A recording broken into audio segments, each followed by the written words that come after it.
अर्थशास्त्र ग्रंथ चाणक्य यांनी लिहिला. मॅक्थेनीज भारतात आला. सेक्युलस राजदूत म्हणून आला तो. अशोक कोणत्या वंशाचा राजा होता? तर अशोक जो होता तो मौर्य वंशाचा राजा होता. कलिंग युद्धानंतर अशोकाने स्वीकारला कोणता? काय स्वीकारलं? तर बौद्ध धर्म स्वीकारला. गुप्त काल ओळखला जातो स्वर्णयुग म्हणून. चंद्रगुप्त भारताचा नेपोलियन म्हणून ओळखला जाते. तर आर्यभट्ट संबंधित गणित व खगोलशास्त्राशी संबंधित आहे. कालिदास हा संस्कृत कवी आहे. नालंदा विद्यापीठ बिहारमध्ये आहे. अजिंठा लेणी ही महाराष्ट्रात आहे आणि एलोरा लेणी ही औरंगाबाद जवळ आहे. आणि हे खूप महत्त्वाचे प्रश्न आहे.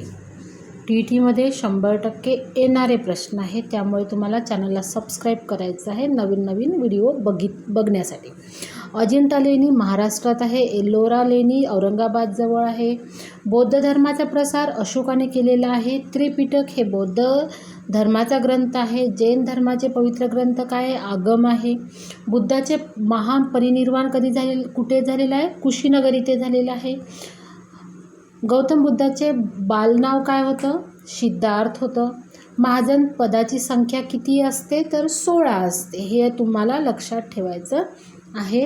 व्हिडिओला लाईक करा, चॅनलला सबस्क्राईब करा. तुमच्या TETमध्ये असणारे जे मित्रमैत्रिणी आहे त्यांनासुद्धा हा व्हिडिओ सेंड करा, जेणेकरून याचा फायदा सगळ्यांना होईल. मगधची राजधानी आपल्याला माहिती आहे पाटलीपुत्र आहे. सिकंदर भारतात आला. कधी आला? इसवी पूर्व 326 आला. हर्षवर्धनाची राजधानी कनौज आहे. बाह्यान भारतात आला. गुप्त काळात आला. ह्युएनसांग भारतात आला हर्षवर्धनच्या काळामध्ये. ठीक आहे. सातवाहन वंश दक्षिण भारतात आलेला आहे. कनिष्क हे कृषाण वंशाचा राजा होता. बौद्ध धर्माची परिषद 4 वेळा भरलेली आहे. आणि ती भरलेली आहे. पहिली आहे राजगृहमध्ये, दुसरी भरलेली आहे वैशाली इथे भरलेली आहे, आणि तिसरी आणि चौथी हे पण मी तुम्हाला सांगणार आहे. पण तत्पूर्वी व्हिडिओला लाईक करा, चॅनलला सबस्क्राईब करा आणि तुमच्या मित्रांना हा व्हिडिओ शेअर करा, जेणेकरून त्यांनासुद्धा या व्हिडिओबद्दल माहिती झालं पाहिजे किंवा त्यांना ह्या व्हिडिओचा फायदा झाला पाहिजे. कारण हे जे क्वेश्चन आहे ते 100% TETमध्ये येणारे क्वेश्चन आहे. सिंधू संस्कृतीतील मोठे स्नानगृह मोहिंदोजोडो आहे. लोदल प्रसिद्ध होते, बंदरासाठी होते. आर्याची भाषा संस्कृत आहे. उपनिषद संबंधित तत्त्वज्ञान. वेदाची संख्या 4 आहे. रामायण लेखक वाल्मिकी. महाभारत लेखक वेदव्यास. म्हणजे रामायण जे लिहिलेलं आहे ते वाल्मिकांनी लिहिलेलं आहे आणि महाभारत वेद व्यासजीने लिहिलेलं आहे. वेदाची संख्या हे 4 आहे. हे ऋग्वेद, यजुर्वेद, सामवेद आणि अथर्ववेद हे 4 वेद आहे. आणि ते आपले आर्य संतानाचे म्हणजे सगळ्यात पहिलेचे जे वेद आहे. जैन धर्मांचे प्रतीक अहिंसा आहे. बुद्धाचा संदेश काय आहे? मध्यम मार्ग. अशोकाचे चिन्ह आहे सिंह स्तंभ. भारताचे राष्ट्रीय चिन्ह काय आहे? सारनाथ स्तंभ. गुप्त काळात विज्ञानाची प्रगती झाली. विज्ञानाची प्रगती कधी झाली? तर गुप्तच्या काळामध्ये झालेली आहे. गुप्त काळात मौर्य गुप्त होते त्या काळामध्ये. दशमान पद्धतीचा विकास हा कुठे झालेला आहे? भारतात झालेला आहे. शून्याचा शोध कोणी लावलेला आहे? भारतीयांनी लावलेला आहे. विक्रमशिला विद्यापीठ बिहारमध्ये आहे. हे सुद्धा तुम्हाला माहिती असायला हवं. तर आपल्या नंतरचा प्रश्न आहे संस्कृत भाषा प्रचलित कुठे झालेली? ते ही सुद्धा गुप्त काळामध्ये प्रचलित झालेली आहे. चाणक्याचे दुसरं नाव होतं कौटिल्य. आणि बुद्धांनी दिलेले 4 आर्य सत्य आहे. अष्टांग मार्गसुद्धा बौद्ध धर्मात आहे. महावीरांचा जन्म वैशाली इथे झालेला आहे. आणि जैन धर्मात अहिंसा महत्त्वाची सांगितलेली आहे. हडप्पा संस्कृती नागरी संस्कृती म्हणून प्रसिद्ध आहे. आणि सिंधू संस्कृतीत नियोजनबद्ध शहरे होती.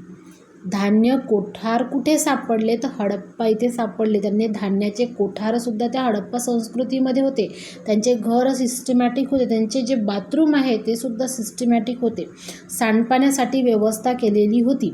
सिंधू संस्कृतीतील लोक व्यापार करीत होते, शेतीसुद्धा करत होते. त्यांचा जो प्रमुख देवता आहे ते पशुपती होते. आणि त्यांच्या इथे जे मेन धान्य जे पिकत होते ते तांदूळ पिकत होते. आलं का लक्षात? म्हणजे अशा प्रकारे ते सुधारित लोक होते, सुधारित त्यांची संस्कृती होती. त्यांचं जे न्हाणी घर आहे म्हणजे वॉशरूम म्हणू आपण त्यांना, ते सुद्धा खूप असे प्रशस्त मोठं होतं. तर अशा प्रकारे व्हिडिओ आवडला तर व्हिडिओला लाईक करा, चॅनलला सबस्क्राईब करा, कारण हे 100% TETला येणारे प्रश्न आहे. आणि असेच नवीन नवीन 100% येणारे क्वेश्चन बघण्यासाठी चॅनलला नक्की सबस्क्राईब करा.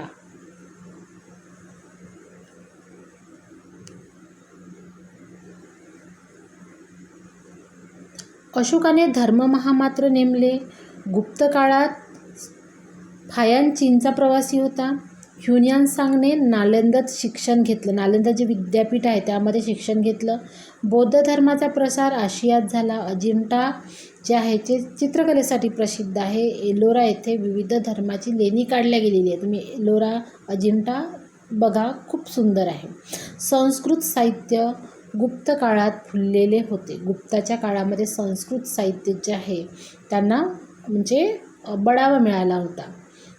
आर्यभट्टाने पृथ्वी गोल असल्याचे सांगितले. आर्यभट्ट जे आहे शास्त्रज्ञ, त्यांनी पृथ्वी गोल आहे असं सांगितलं. बुद्धांनी संघाची स्थापना केली. स्तूप संबंधित बौद्ध धर्म. सांची स्तूप कुठे आहे तर मध्य प्रदेशामध्ये आहे. म्हणजे स्तूप हे बौद्धाचं, आपण जसं आपलं मंदिर आहे तसं बौद्धाचं स्तूपसुद्धा आहे. भारतातील प्राचीन विद्यापीठ कुठे आहे तर भारतातील प्राचीन विद्यापीठ तक्षशिला इथे आहे. जैन धर्माचे 2 पंथ आहे, एक दिगंबर आहे, दुसरा श्वेतांबर आहे. बुद्ध पौर्णिमा बुद्धाशी संबंधित आहे. प्राचीन भारतात व्यापार विकसित होता. व्यापार आत्ताच आपण करत नाही आहोत, पहिलेपासून प्राचीन भारतापासून व्यापार विकसित झालेला आहे. आणि गुप्त काळ कला साहित्याचा स्वर्णकाळ होता. ठीक आहे, गुप्त काळामध्ये स्वर्णयुग म्हणून प्रसिद्ध होतं. सिंधू संस्कृती कांस्ययुगीन. हडप्पा पंजाबमध्ये आहे. सिंधू संस्कृती कांस्ययुगीन आहे. हडप्पा हे पंजाबमध्ये, मोहेंजोदडो पाकिस्तानमध्ये. आर्यांनी घोड्याचा वापर केला. ठीक आहे. सभा व समिती वैदिक संस्था आहे. ऋग्वेद सगळ्यात जुना वेद आहे. उपनिषद म्हणजे काय, वेदांचा शेवटचा भाग म्हणजे उपनिषद. गौतम बुद्ध शाक्य कुळातील आहे. बुद्धाचे वडील शुद्धोधन आहे. त्यांच्या वडिलाचं नाव शुद्धोधन, आईचं नाव महामाया. महावीर हे क्षत्रिय कुळातील आहे. आणि जैन धर्म जे आहे ते कर्म सिद्धांताला मानतो. कर्मच आपलं सगळं बदलवू शकते असं त्यांना म्हणायचं आहे, म्हणजे कर्म सिद्धांताला मानतो. चंद्रगुप्त मौर्य पहिला सम्राट आहे. अशोक जे आहे देवनाम प्रिय म्हणून ओळखला जातो. मौर्य साम्राज्य मोठे होते. गुप्त साम्राज्य हे उत्तर भारतातली आहे. समुद्रगुप्त हे पराक्रमी राजा होता, खूप पराक्रमी राजा होता. तर अशा प्रकारे तुम्हाला व्हिडिओ आवडला तर व्हिडिओला लाईक करा, चॅनलला सबस्क्राईब करा आणि असेच नवनवीन व्हिडिओ बघण्यासाठी माझ्या चॅनलला सबस्क्राईब करा, लाईक करा आणि तुमचे कमेंट्स सांगा.